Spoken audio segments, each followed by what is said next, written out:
نطلب من جمهور مصر ساندوا الناس، في حاجات كويسه بتحصل. بص لنص الكوبايه المليان، صوتي راح فيها دي بقى. خلينا دايما نبص على الحاجه كويسه وبتمثل مصر، والفتره اللي جايه مصر راح على افريقيا، راح لكاس العالم.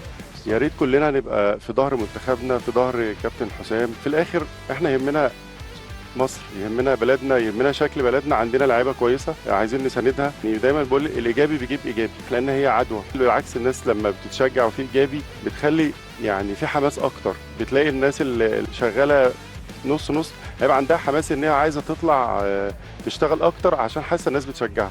طب الناس لما بتشجعش بتعمل احباط لناس كتير، فانت بتشتغل في الامكانيات المتاحه ليك.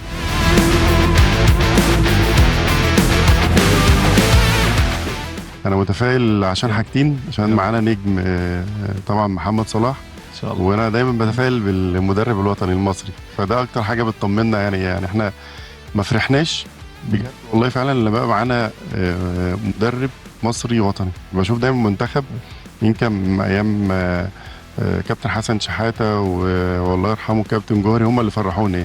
فانا متفائل ان شاء الله المره دي